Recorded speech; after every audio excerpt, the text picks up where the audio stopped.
First, I'm very pleased that in a very short notice of our application to meet him, he was ready and able to find time for us, which is very good and nice of him. Because of the kind of schedule he has in this week, we didn't expect that he would have time to see us, but nevertheless he found time. He is scheduled to travel to Pakistan this afternoon, but yet he saw it important to meet me.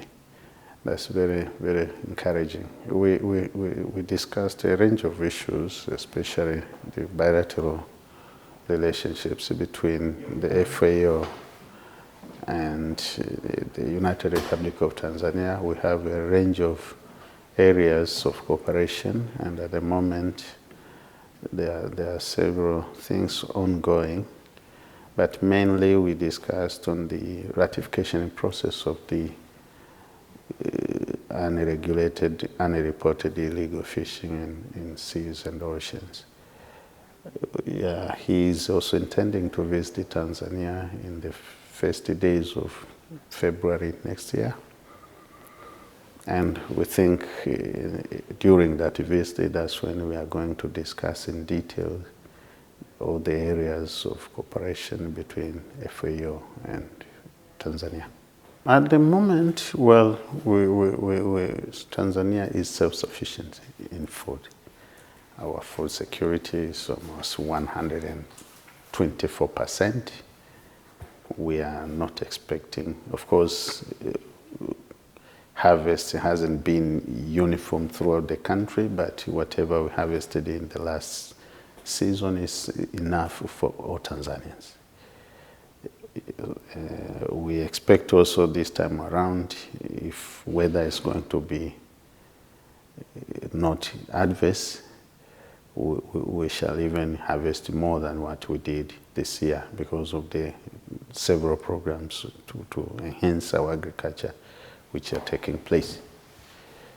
And we are embarking now on another big program through the Agricultural Sector Development Program Phase 2, which will see the transforming agriculture, smallhold agriculture into business enterprises. And we think once we reach that stage, Tanzania as a country will be a food exporting country as expected. We want to utilize our full potential in agriculture to make sure that we are self-sustaining in food and we feed also our neighbors and the world at large. It is indeed affecting agriculture in our country in a big way, and as a country we are trying to adapt.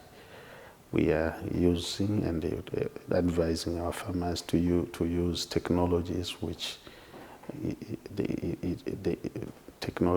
mitigate these effects of climate change by, say, in those dry areas where they are being hit by drought. We advise them to use better seeds which could resist drought, and in those areas where it rains a lot and cause floods, we're advising them to use technologies to protect their crops from floods. So these are the things, and we are also trying to advise farmers to use even other technologies to avoid the seasonality of harvesting. Yeah, that is, if we could do this throughout the year and not really be over-dependent on rain in our agriculture. So some irrigation techniques are being employed wherever it's possible.